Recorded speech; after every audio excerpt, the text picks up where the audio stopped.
Good afternoon, everyone, once again. And the Center of Excellence for Clinical Management of COVID-19, AIMS Bhopal, Directorate of Health Services Madhya Pradesh, and USAID RISE Jupaigo would like to welcome you all to the fifth webinar of the ongoing webinar series. These webinars are conducted on the first 4 Fridays of each month, as you all are aware. Intubation with subsequent mechanical ventilation is a life-saving intervention in an emergency room and intensive care unit. It's a very important decision to be made by a clinician as when to ventilate, how to ventilate, weaning from the ventilator, etc. So in today's webinar, Dr. Sunaina Tejpal Karna would talk on mechanical ventilation strategies for severe COVID-19 pneumonia. I'm quite sure that this presentation would benefit the doctors and nurses attending this webinar. So let me introduce you to Dr. Sunaina. She is an experienced teacher, mentor, clinician, and researcher. She works as an associate professor in anesthesiology and critical care at AIMS Bhopal. She has been in the field of anesthesiology since 12 years, and she is the first PDCC in liver transplant anesthesia in India. And she has more than 25 indexed international and national publications to her credit. Right in the beginning of COVID-19 pandemic in India, she volunteered to work in COVID-19 ICU and operation theatre at AIMS Bhopal. She has led the anesthetic management of first laparotomy in COVID-19 under general anesthesia in India. She has been looking after critical COVID positive patients along with a multidisciplinary team in COVID ICU in AIMS Bhopal since March 2020. Dr. Sunaina, now over to you for the presentation, and this will be followed by a discussion. And I also request the participants to type their questions in the chat box so that, at the end of the session, we can take the questions. So Dr. Sunaina, over to you now. Thank you. Thank you, Jyoti, for such a nice, kind introduction. The topic for today's webinar is mechanical ventilation strategies in severe COVID pneumonia. Now, this is one topic which is close to the heart of every intensivist, anesthesiologist, any medical practitioner who has been caring for this group of patients in the past few months. Now, my talk will cover the following objectives. We will start with what is COVID-19 related acute respiratory distress syndrome, COVID pneumonia and CARS. How do you ventilate? When to intubate? What ventilatory settings to start with? And then we'll go on to weaning, including tracheostomy. Now we all are familiar with acute respiratory distress syndrome. It is what? It is a bilateral lung affliction of acute onset, and there is varied severity right from mild, moderate, severe, which is decided upon the PF ratios, which is the partial pressure of oxygen and fractional inspired concentration of oxygen ratio. So, and it is in all likelihood non-cardiogenic, and this PF ratio is with a PEEP of more than 5. Now, do all COVID-19 pneumonia patients progress on to have ARDS? That is the question. No, that is not right. Many a times, it depends upon how much time has passed between the onset of the disease and hospitalization. How is the severity of the disease?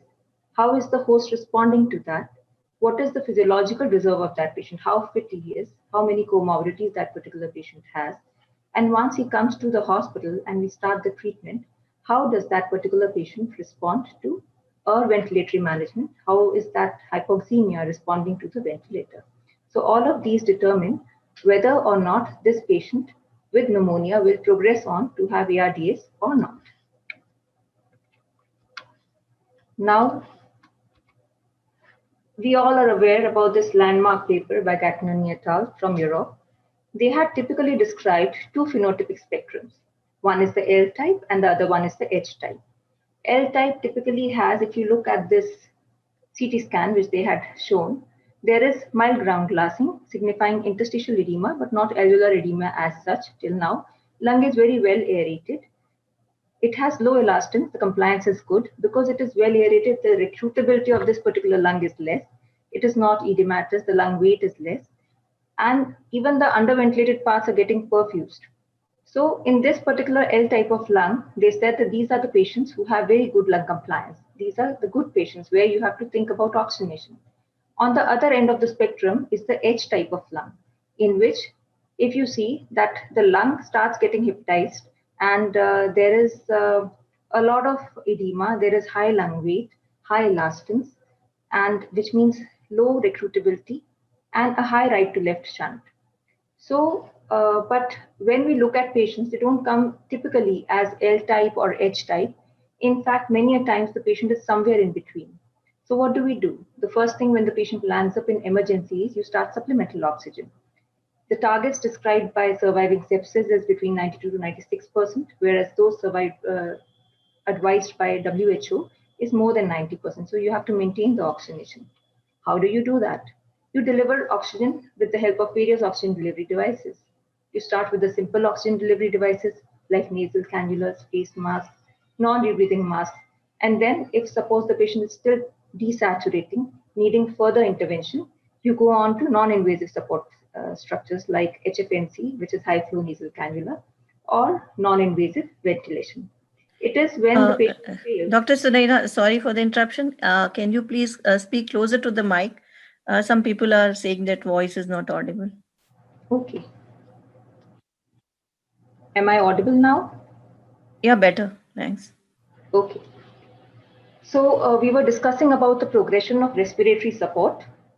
The oxygen delivery devices, we start with the simple ones, we go on to the non-invasive ones, and then ultimately we have to intubate the patient once the oxygenation is suffering in spite of all the non-invasive therapies which we are giving. And then we think about if there is refractory hypoxemia, then we go on to veno-venous ECMO if we have the resources and we have the expertise. Gattinoni et al. Have described a course of COVID-19 right from L type to H type, which is the severe ARDS. However, we have seen in the past few months that besides the natural progression of disease, there is a lot of insult which is happening due to other factors as well. Be it the ventilator-induced lung injury in the form of barotrauma, volutrauma, biotrauma, atelectasis trauma, oxygen toxicity, or the bacterial superinfections which occur once the patient lands up in ICU and eventually gets nosocomial infections.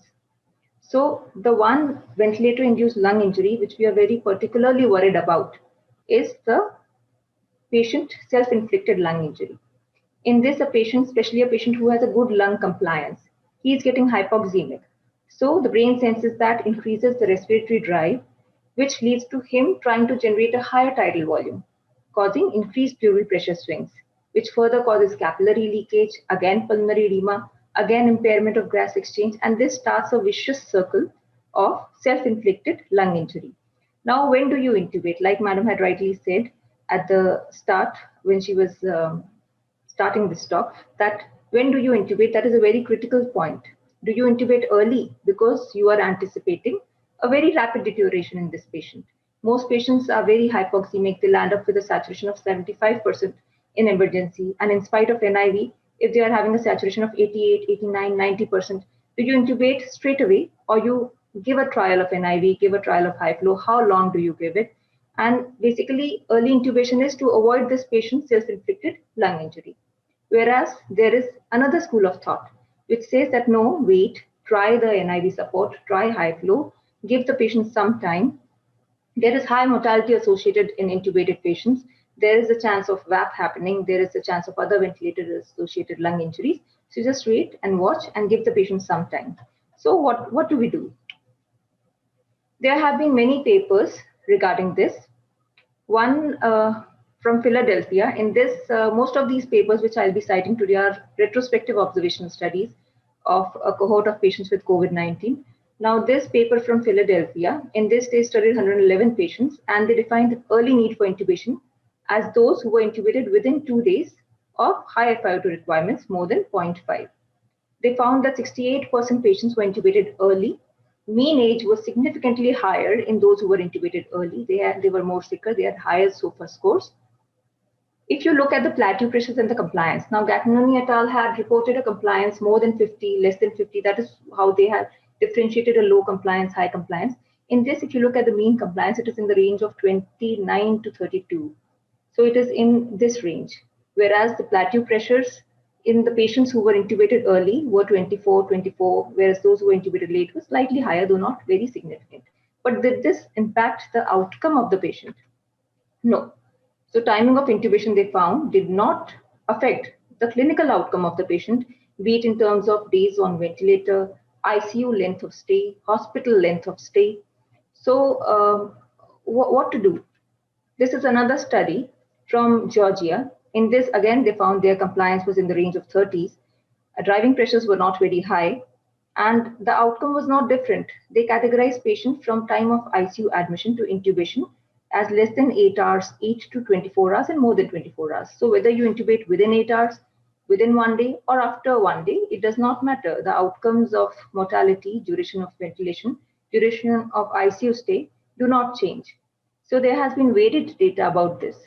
On the other hand, from China, Wuhan, which was the epicenter of this pandemic, in this study of 40 patients, in which 31 died, only 9 survived, they found that if the time interval from non-invasive ventilation, high-flow nasal cannula therapy, to intubation is less than 2 days, along with an Apache 2 score of less than 10 or a pneumonia severity index of less than 100, mortality can be reduced to less than 60%. So this was their observation, that you intubate, you give a trial for 2 days, and if still the patient is worsening or is not responding, you intubate that particular patient. This is another study from New York in 5 hospitals from Mount Sinai Health System.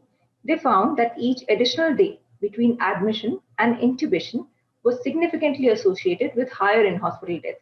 So we have seen there are 2 schools of thoughts. One says you intubate early, one says you intubate late. So what do we do? Where do we stand clinically? Is there anything which can guide us? In terms of this, if you look at these patients, if even Gattinani, they had described that patients who have a very vigorous inspiratory effort, and in them, the chance of patient self-inflicted lung injury is high. So one score which can help us in that is the respiratory oxygenation index, which is basically a very simple index to calculate at the bedside. In this, you divide the plethysmographic SpO2, the saturation of oxygen, you divide it by the fractional inspired concentration of oxygen, and what you get, you divide it by the respiratory rate of the patient. So SpO2 divided by FiO2 divided by respiratory rate. So if that respiratory oxygenation index, or ROX index in short, at the time of initiation of NIV or HFNC, if it is more than 5.5 after 6 hours, then that means that there is a high likelihood that you will be able to succeed with your high flow nasal cannula oxygen therapy. Whereas if after starting the high flow nasal cannula oxygen therapy, the trend is such that the ROX index is persistently decreasing, that is the time when you have to reassess. Are there any papers regarding this? Well, from Wuhan, China, they strategized their policies and their protocols according to this ROX index in patients who were getting high flow nasal cannula oxygen therapy.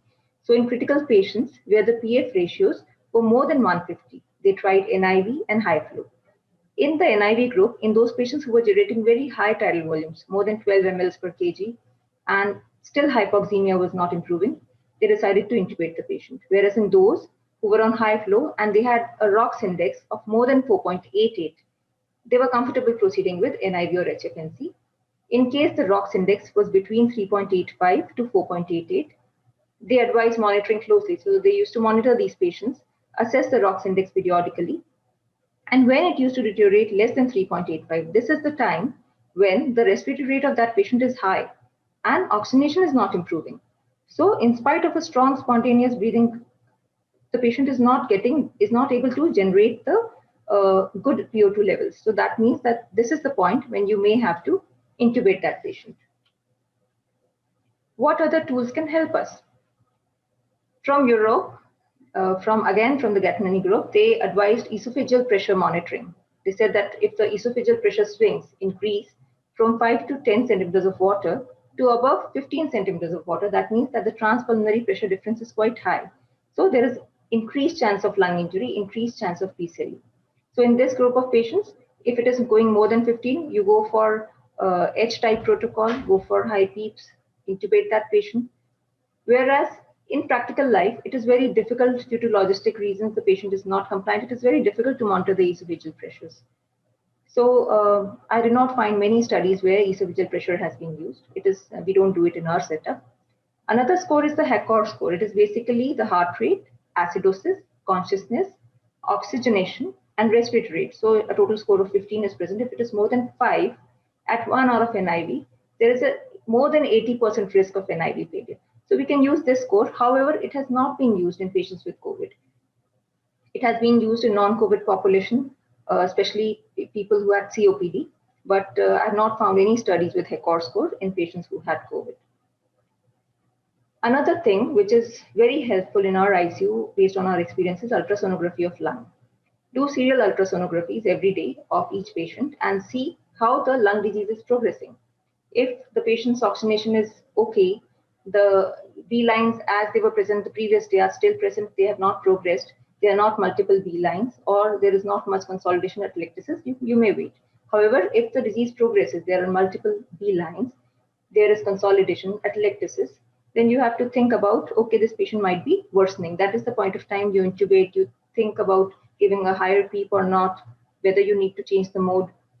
At the same time, ultrasound lung has another important role, that it can help us in assessing the RV function, whether the RV is dilated, is there a thromboembolic thing which is causing that desaturation, or if there is a pneumothorax, anything which is other than the usual course of event, which can be addressed earlier with ultrasonography of lung as compared to X-rays. Okay, so even if the ROX index is say 3.85 or 4, there are other things which you need to look at.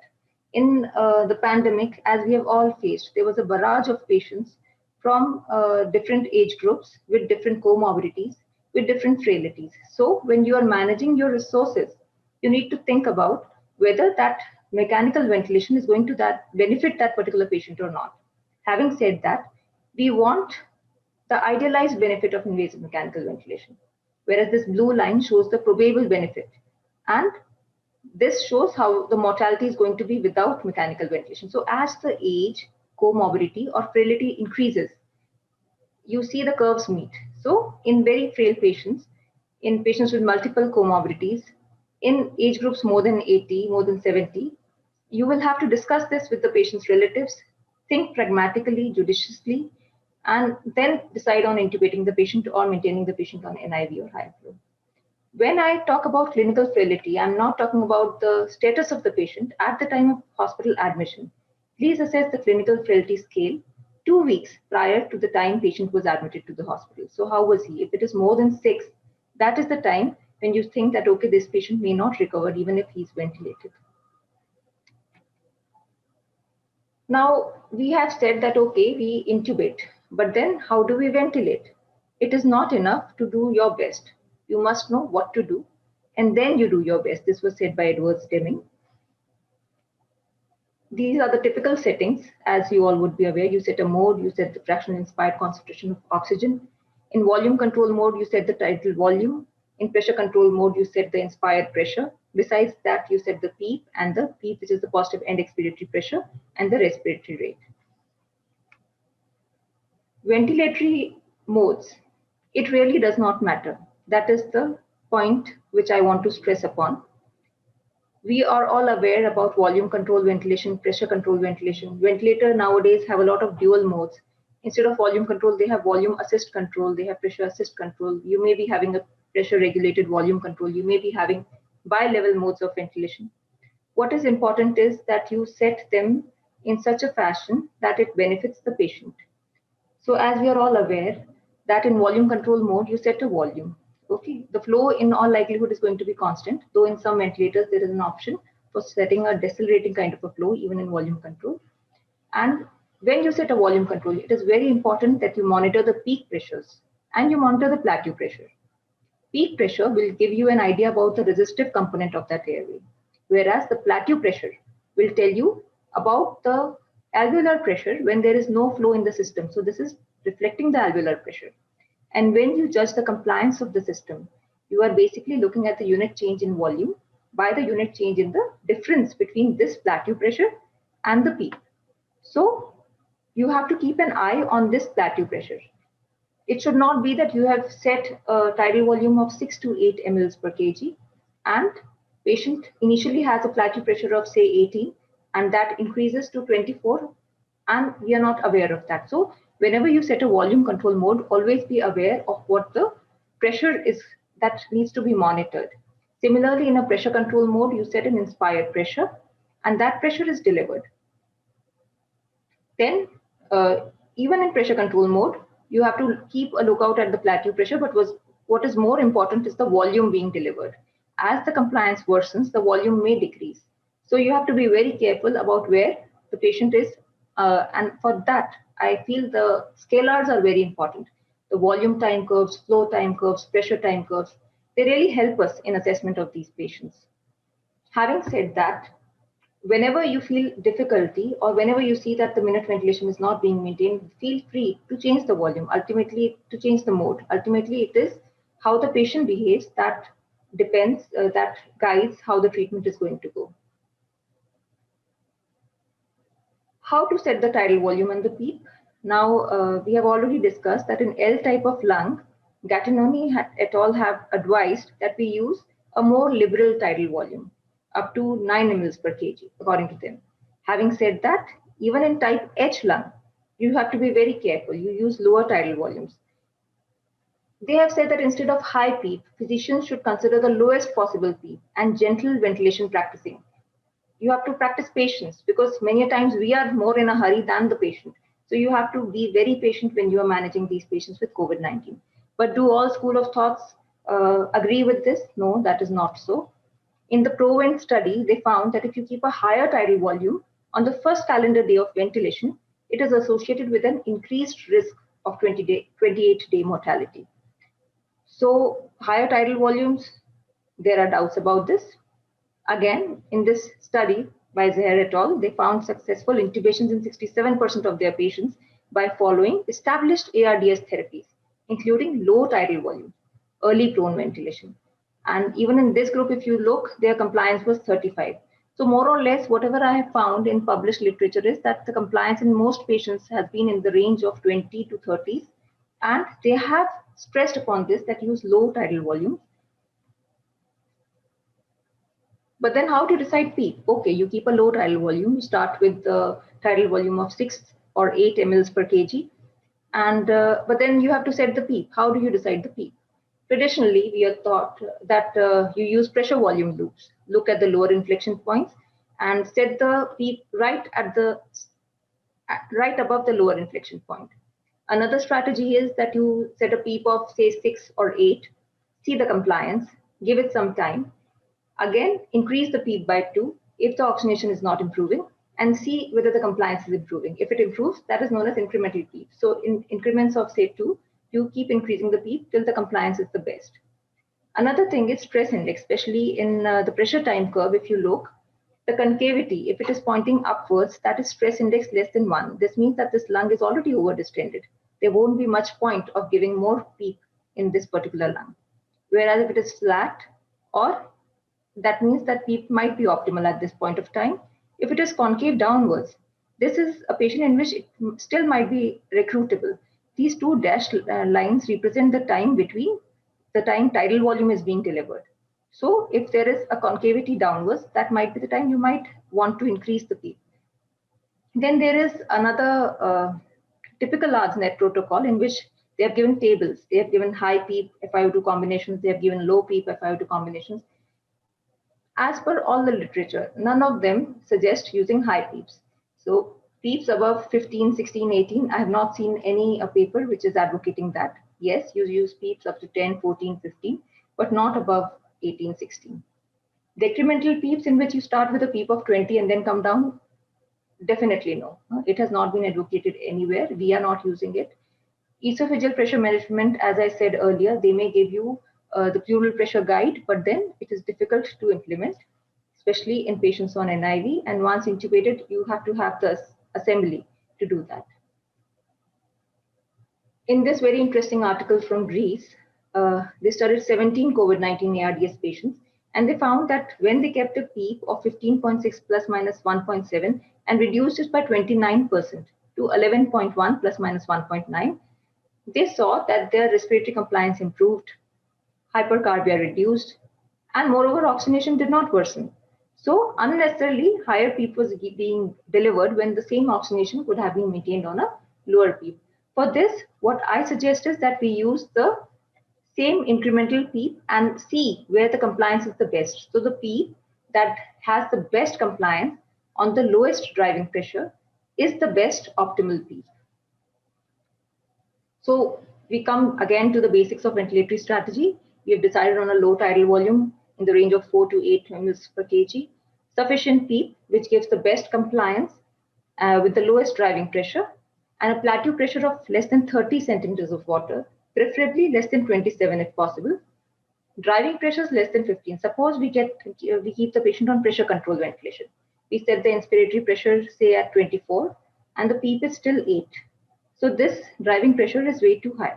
So you need to say that, okay, we adjust our PEEP and our tidal volume such or inspiratory pressure such that the driving pressure remains less than 15. All this while we are playing with the ventilator settings, trying to optimize them, we have to monitor the APG. We have to look at the PO2s, we have to look at the CO2s. CO2s will tell us how the alveolar ventilation is going. We have to avoid pH fall less than 7.3 in all these patients. What we have seen in our ICU is that patients with COVID-19 need a lot of sedation. This might be because their respiratory drive is high. So you have to make sure that the patient ventilator asynchrony because of inadequate sedation is addressed. And make sure the mechanical ventilation which you are delivering is adequate. Don't keep increasing the tidal volumes or increasing the PEEP without having a look at the minute ventilation. And when you're keeping the patient on volume control, have a look at the flow. Is the flow, usually it is set at 50 to 60 liters per minute, is the flow appropriate? So you need to maintain a low tidal volume despite a high patient demand. And also see what is the reason for that high tidal volume demand. Is it because the patient is acidotic, he has fever, he has hypoxemia? Is the patient anxious? Does he have pain? Any other discomfort? Is the sedation inadequate? So you have to keep a watch out at all the things which is happening besides the ventilatory settings also. If the patient is still hypoxemic, you have given an optimal PEEP, and in spite of that, the patient is hypoxemic, what do? Besides proning, what else you can do is, in ventilatory strategies, you can give recruitment maneuvers in the form of a sigh. So give an inflation pressure of 35 to 40 seconds, 40 centimeters of water for around 35 to 40 seconds. Most ventilators have a sigh breath integrated in their settings, so you can have 2 sigh breaths per minute. However, you have to be very careful that you avoid hypotension, avoid volutrauma, barotrauma when you are delivering the sigh. So keep a lookout at how the lung compliance is.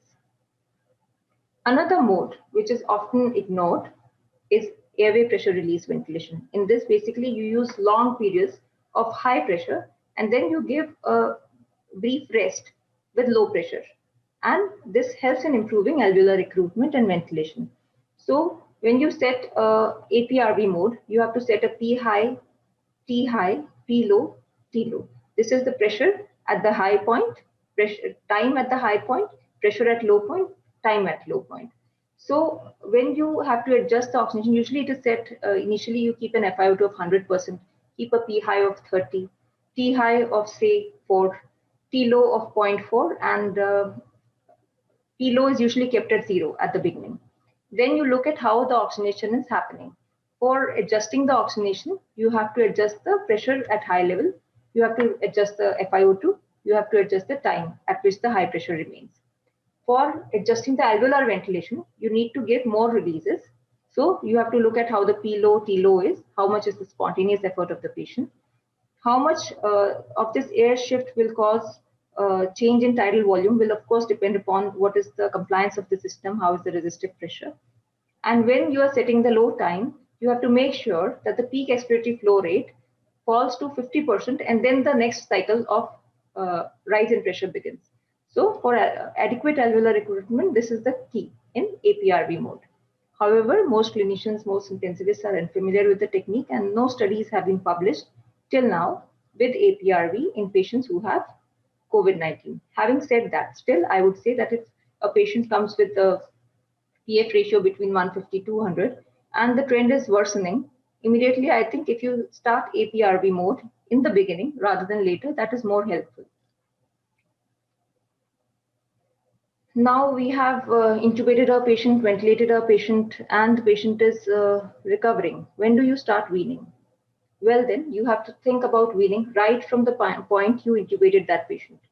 So every day, assess, reassess how the compliance is, whether the primary pathology is resolving, how is the ultrasonography of the lung. If you don't have ultrasound, how is the X-ray of the lung? How is the oxygenation of that patient? And then you have to proactively think about weaning. For weaning, we all know we usually give spontaneous breathing trials in which we basically test whether the respiratory system is fit enough to sustain spontaneous ventilation. So the criteria for performing spontaneous breathing trial do not change even if the patient is having COVID-19 affliction in the past. The underlying condition has to improve. He has to be stable. Cough reflex should be present. The secretion burden should be less. Patient should be able to handle it with the strength of cough that he has. Oxygenation should be good with a plethysmographic saturation of more than 90% with a fractional inspired concentration of oxygen of 40%, PEEP less than 8. And ventilation should be adequate. So patient should not be acidotic. He should be able to wash out his carbon dioxide. Minimal ventilatory settings with a pressure support of less than 10, PEEP of less than 6 to 8, and able to maintain tidal volume. So the basic criteria for performing spontaneous breathing trial do not change whether the patient is COVID or non-COVID. However, when do you say that the patient is failing spontaneous breathing trial? You give a 30 minutes of pressure support ventilation, or you put the patient on TPs for 2 hours. Some people keep pressure support of 5, PEEP of 5, some keep 10, 5. So it varies according to institutional practice. However, if you keep a pressure support of 0, PEEP of 5, that is as good as the TPs. So at that particular point of time, you assess that patient for 2 hours and see how the gas exchange is. If the saturation is falling less than 85%, carbon dioxide is rising more than 10 in a duration which is exceeding more than 5 minutes, or the patient becomes unstable or has an unstable ventilatory pattern, respiratory status, besides the respiratory status, patient's mental status is changing, he's having discomfort. You can see his accessory respiratory muscles working. There is an abdominal paradox. At this point, terminate the spontaneous breathing trial, increase the support, increase the sedation if required, and give some rest to the patient. What we have seen in this group of patients is that in COVID-19, weaning is very difficult. Patients are on prolonged ventilation time. Even sometimes we have had patients who have been with us for 3-4 weeks, and weaning has taken more than 3-4 weeks. But on an average, if you look at all the literature, even in our experience, average time which patient takes for weaning is around 1 week to 14 days. I'm talking about weaning. Ventilation times, of course, are prolonged. And whenever you wean these patients, even then, when you put them on pressure support ventilation, they de-recruit. Besides that, most often, even if the patient comes on TPs, FiO2 requirement remains. So you have to give high oxygen concentrations up to 50-60%. Titrating the oxygen down becomes difficult. So weaning in this group of patients is very difficult. Like I had said earlier, the main thing you have to have at this point of time is patience. Patience is the key to managing this group of patients, and you have to just give them some time for the basic pathology to recover. If the patient has been intubated for 10-14 days, multiple sedation holds have failed, you're not able to wean that patient, but the oxygen requirement is improving. FiO2 is up to 40-50%. He is on a PEEP of, say, less than 10 centimeters of water, and the respiratory system is the only one which is affected, except for if the patient is on dialysis and there is no coagulopathy. That is the time point when you have to think about tracheostomy. Again, here, there are two schools of thoughts. They say that you do an earlier tracheostomy. That will help avoid a lot of complications due to sedation.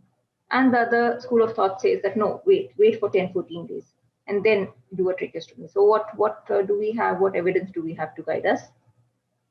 Now, in this study of 80 patients, again from Hubei, China, they found that even after 2 months of intubation, 54% patients died and 38.8% patients experienced successful weaning. And those patients, they found that those patients who had undergone early tracheostomy within 14 days, they had a higher mortality to the tune of 73%. So this is very significant. That means that earlier tracheostomy is it harming the patient? On the other hand, there is this study from the Birmingham group in which they have said that earlier tracheostomy is safe. in those patients who were tracheostomized within 14 days, the total ICU length of stay, the total days on ventilator, they were less. Now, naturally, there is a lot of confusion regarding this, regarding when to tracheostomize the patients. In our institute, what we do is that if the patient is having improvement in oxygenation and he does not need further sessions of proning and is on an FiO2 of say 40-50%, has been on ventilator for 6, 7, 8 days, then we decide pragmatically whether we want to tracheostomize that patient or not. But in this, you have to be very careful because each patient behaves differently. There is no single thing which can guide you. You have to take multiple factors about his comorbidities, how is his effort, how is the VAP, how much secretion is there. So you have to take all that into consideration. Like I had said earlier, the L-type disease progresses to H-type. Okay, but in between there is a lot of villi, there is patient cilia, there is bacterial superinfection, which is always a possibility in a patient who is admitted to ICU. Nosocomial infections are a major threat. So it is not just the ventilator which is going to save that patient. There are a lot of other therapies which need to be instituted simultaneously. Lung protective ventilation is just one part. You have to make sure that there is euvolemia. You have to make sure that patients' input-output charts are maintained every day and the positive balance every day is equal. It should not be very high because then ultimately the lungs will bear the brunt. They will get soggy, edematous. It will be difficult to ventilate this patient. Again, if the PF ratios are less than 150, prone that patient. And while proning, most people say that neuromuscular blockers are not required.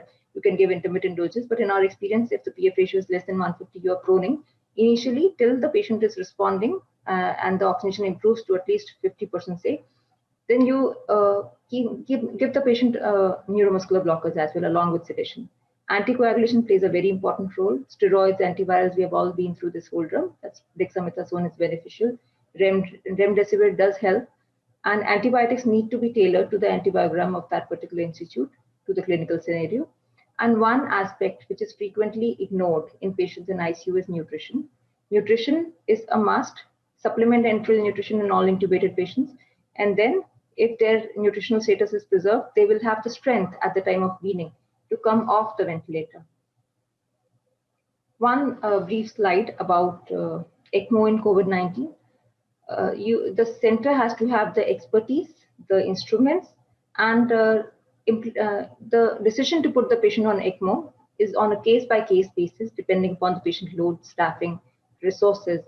Younger patients with no or minor comorbidities are the highest priority to be put on ECMO. Refractory hypoxemia with PF ratios less than 50 for more than 3 hours and PF ratios less than 80 or more than 6 despite lung protective ventilation have been proposed by the WHO as one of the indications for ECMO. But of course, there are multiple contraindications, especially in COVID-19 scenario, if the patient has been ventilated for more than 7 days, has significant comorbidities, is in advanced stage with multiple organ failure, then there is no point in subjecting that patient and the family to this additional burden. So to conclude, what I think is that there is no one thing which can tell us that, okay, we have to do this. Each patient is different, each scenario is different. You have to individualize the ventilatory strategy according to the patient. Some patients who have been on NIV, for example, some patients who have been on NIV have recovered, others have got intubated.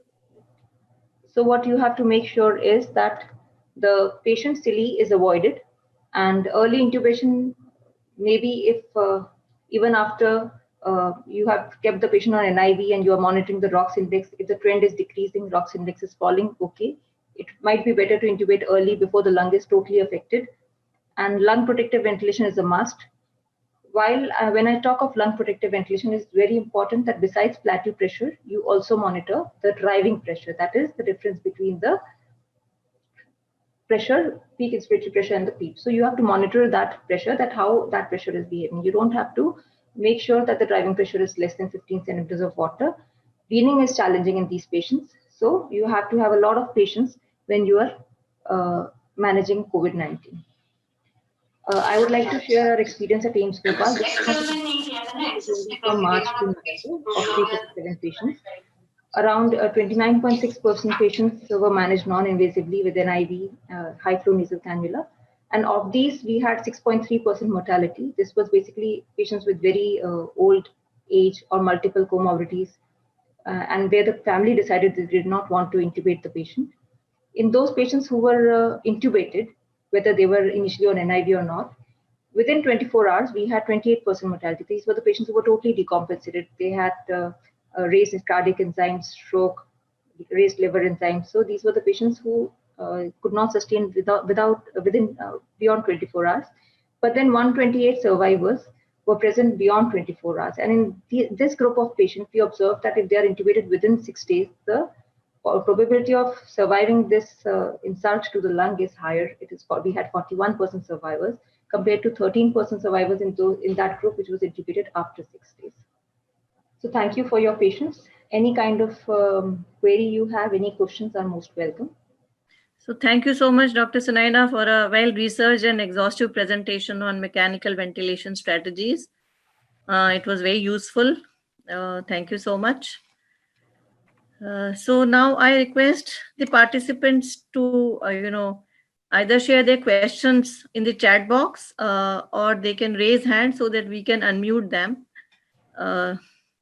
And there are some questions already in the chat box I can see. So Dr. Sunaina, should I, ask you the questions typed in the chat box? Yeah, I can see some of them. Yeah. I hope my voice was audible to the participants. Yeah. Right. It was queries about voice.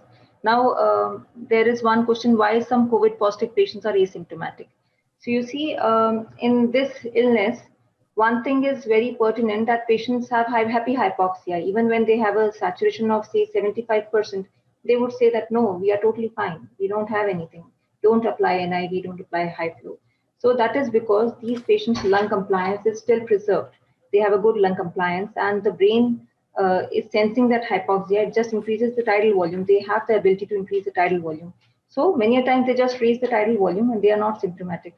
But when eventually the lung gets damaged further, that is the point of time when they start becoming symptomatic. So if the lung is worsening, definitely symptoms will come. But if they present late to the hospital, thinking that they are not having any illness, if they present late to the hospital, then it becomes very difficult to salvage these patients. So I advise that any patient who has any kind of symptoms which they think is COVID, it is always better to come early to the hospital so that it can be diagnosed and if necessary can be managed accordingly. Then I think this was the question. Yeah. Of course, like I had said earlier, it also depends upon the individual patient's response to that illness. How is his overall state of fitness? How is his immune system? How many comorbidities he has? How much frail he is? So that also alters the response to that illness. So some patients remain totally asymptomatic, whereas others decompensate. So it is like I said, this disease has had many phases, and it is like tackling each phase has to be very judicious management. You have to see every patient individually. Yeah. So any more questions from the participants, please? Or any feedback? So Dr. Alkesh Khurana has asked, please mention about cardiac issues in our patients. Yes. As far as cardiac issues is concerned, this has been very pertinent because many of our patients have developed sudden bradycardia, sudden asystole. Some have developed raised cardiac enzymes, even some have had chest pain, some have not had chest pain, but they developed ECG changes and we found that the troponins were raised.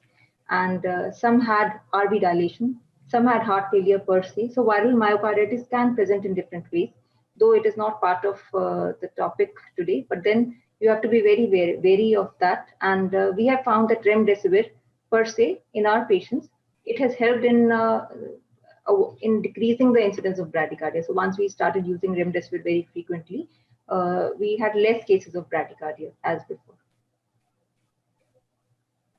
Okay. Ma'am, we have a question from Manisha ji. एक बार Covid positive होने के बाद क्या Covid को हम life time blood में detect कर सकते हैं?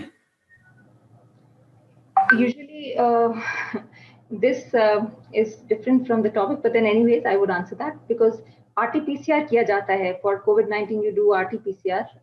Patients negative हो जाते हैं. ऐसा नहीं कि आप जिंदगी भर blood में detect करेंगे. Most patients do become RT-PCR negative after some period of time. However, what is important is that चाहे वो negative हो भी जाए, even if it becomes negative, whatever affliction, whatever damage it has done to the body has occurred. So the clinical management does not see that, okay, now the patient is COVID negative, even if the patient is on ventilator, it is okay. You have to keep doing the management, clinical management of that patient. आपको वो management करते रहना है जब तक का आप patient आपका ठीक होकर घर ना जा पाए. What are the precautions needed to be taken after weaning in COVID patients? Okay, this is a very good question because once you wean the patient, where do you go from there? If the patient, first thing is all those caregivers who are taking care of this kind of patient who has just been weaned, this patient will be having cough, give a surgical mask to him. If you are keeping the patient on high flow, then apply a surgical mask over that high flow. If you're giving the patient NIV, make sure you have applied an HME filter so that the dispersal of that virus is not harmful to that patient. Another thing is that there have been case reports of proning after weaning, which is very helpful. So if your patient is compliant, has a good reserve, try and prone that patient even after the patient has been extubated. That will help in his oxygenation, help in the recovery, overall recovery. And of course, like I said, it is a multidisciplinary management. So you have to make sure that you give good nutrition to that patient. And anybody who is caring for that patient has to be wearing level 3 PPE. That is a must. During now from Ragini Srivastava, this is during weaning from ventilator, tracheostomy is useful up to which extent? See, if the ventilation duration is exceeding 10, 14 days, I would advise you tracheostomize that patient provided the fractional inspired concentration of oxygen has come down to 40, 50%. If the patient is on FiO2 of 80%, then there is no point in doing a tracheostomy. He will not be able to sustain that period of apnea or that trauma. There may be complications of bleeding. So you have to weigh the risk benefits of how when to do a tracheostomy. And of course, during weaning, tracheostomy is helpful because you don't have to, the patient is able to tolerate a tracheostomy better than he's able to tolerate a tube. And if there are secretions, it is easier to suction them out from a tracheostomy. The burden of secretion does not lie on the patient itself. And once the patient is maintaining on oxygen, say for a week or 3-4 days, and the secretions are less, patient is comfortable, is not tachypneic, then that is the point when you should think about decannulation. But till that time, tracheostomy really helps in management of this group of patients. Now we have a very. I would request that, please ask questions related to the topic. This question will not take. How many percentage of lung affected by COVID then intubate? I assume this is intubate. There is no, you cannot assess that, okay, this much percentage of lung is affected, now we'll intubate. Like I said, Gatnani et al. Have said that even in one phenotypic spectrum, the lung is perfectly okay. The compliance is good. The elastance is low. Lung is okay. So should we not intubate that patient? Still, if that patient is having a vigorous inspiratory effort, there is a high transpulmonary pressure, of course you should intubate that patient. So like I said, when we are monitoring these patients, when they are on NIV or high flow, we have to keep a look at the respiratory oxygenation index, how the ROX is, how is the inspiratory effort of that patient. Don't be guided by the X-rays alone or by the CTs alone. We have seen X-rays of patients which were very bad, and those patients have been extubated. They have gone back home. So don't just get guided by the radiological assessment of that patient. There is no percentage which I can say that, okay, when it is 40% you intubate. There is not one figure as such which I can tell you. Are there any other questions? Yeah, there is one question. In spite on being a ventilator, why patients die? That is very sad, and it is sad not just for the patient and their relatives, sad for everyone.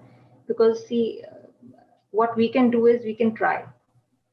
Beyond that, some things are beyond us. So we have to give our 100%. And then if the patient dies, usually it is because of sepsis. In our ICU, we have seen that sepsis is a major killer. And other systemic abnormalities, kidney failures, patients who are on dialysis, in them it is very difficult to salvage them after mechanical ventilation.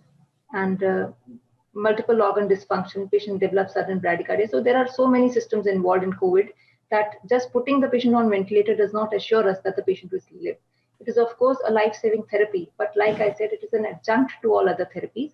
It is a part of a whole armamentarium, and it is not a therapy which can save patients alone. So, any more questions? You can ask us so that we can unmute you also. Okay, I think. Yeah. So thank you, Dr. Naina, for an excellent presentation, and for your time and for the presentation, and orienting everybody on the mechanical ventilation strategies.